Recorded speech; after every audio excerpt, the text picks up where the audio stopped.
Subscribe করুন স্টোরিল্যান্ড, click করুন bell icon. একটি ছোট্ট শহরে একটি মিষ্টি বাচ্চা মেয়ে বাস করত, যার নাম ছিল তন্নি। তন্নি ছিল খুবই হাসিখুশি এবং কৌতূহলী, প্রতিদিন নতুন কিছু আবিষ্কার করতে পছন্দ করত। একদিন তার বাবা মা তাকে তার জন্মদিনের উপহার দিলেন একটি উজ্জ্বল রঙিন বেলুন। এটা ছিল সাধারণ বেলুন, দেখতে ছিল উজ্জ্বল লাল রঙের এবং তার চারপাশে রূপালী তন্তু ঝুলছিল। তন্বী আনন্দে বেলুনটি হাতে তুলে নিল। ধন্যবাদ বাবা, এই বেলুনটা দারুণ, তন্নি খুশি হয়ে বলল।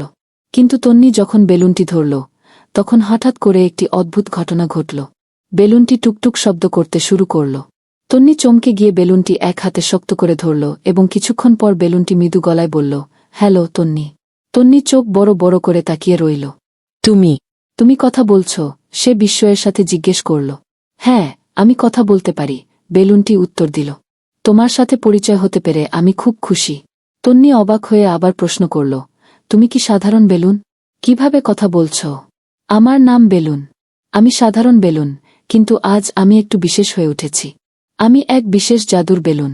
যে কোনো শিশু যদি আমাকে ভালোবাসে এবং আমাকে তার বন্ধু মনে করে, আমি তখন কথা বলতে পারি, বেলুনটি জানাল। তন্নি কিছুক্ষণ চুপ করে ভেবেছিল। তারপর সে হাসিমুখে বলল, তাহলে তোমার নাম হবে বুবলি। তুমি কি আমার বন্ধু হতে চাও? বেলুনটি খুব আনন্দিত হয়ে বলল, অবশ্যই, আমি তোমার বন্ধু হব। তন্নি আর বুবলি একে অপরের খুব ভালো বন্ধু হয়ে গেল। তারা সারাদিন গল্প করত, খেলাধুলা করত আর হাসাহাসি করত। বুবলি তন্নিকে অনেক মজার গল্প বলত, যেমন একটি ছোট্ট কুমিরের কথা, যেটি নদী পার হতে ভয় পেত, অথবা একটি পিপাম পাখির গল্প, যে আকাশে উড়ে গিয়ে গহীন জঙ্গলে হারিয়ে গিয়েছিল। তন্নিও বুবলিকে তার নিজের জীবন, তার স্কুল বন্ধুদের গল্প শোনাত। একদিন তন্নি এবং বুবলি ঘরের বাগানে খেলছিল। হঠাৎ বুবলি বলল, তন্নি, আজকে আমি তোমাকে একটা রহস্য জানাব। কি রহস্য? তন্নি জানতে চাইল। আচ্ছা, জানো কি, আমি যদি একটিবারও বিষণ্ণ বা কষ্ট পাই, তবে আমার রং পাল্টে যায়। বুবলি মজা করে বলল। এটা তো আশ্চর্যজনক। তন্নি আনন্দে চিৎকার করল। তাহলে তুমি আমাকে কখনো কষ্ট পেলে সেটা আমি বুঝতে পারব? হ্যাঁ, বুবলি হেসে বলল। তবে তুমি আমাকে কখনো কষ্ট দিও না, কারণ আমি চাই না আমার রং বদলাক। আমি চাই সব সময় হাসিখুশি থাকতে। তন্নি খুব সতর্ক হয়ে বলল, আমি কখনো তোমাকে কষ্ট দিব না বুবলি। তুমি আমার খুব ভালো বন্ধু। তাদের সম্পর্ক আরও গভীর হয়ে উঠল। তারা একসাথে সময় কাটাত, একে অপরের খেয়াল রাখত।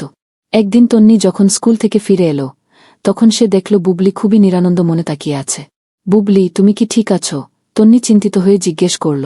বুবলি কাঁপতে কাঁপতে বলল, আমার রং আজ একটু মলিন হয়ে গেছে তন্নি। আমি কিছুটা বিষণ্ণ।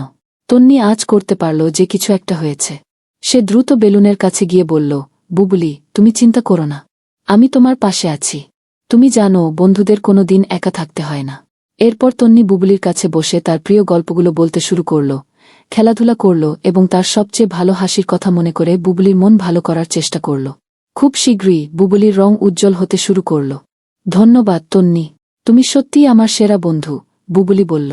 এভাবে তন্নি এবং বুবলি একে অপরের পাশে ছিল। তারা জানত যে জীবনে কিছু সময় দুঃখ কষ্ট আসবে, কিন্তু তাদের বন্ধুত্ব সেই কষ্টকে সহজ করে তুলবে। তন্নি এবং বুবলি জানত, যে কোনো সময় যদি তারা একসাথে থাকে, পৃথিবীটা খুব সুন্দর হয়ে ওঠে।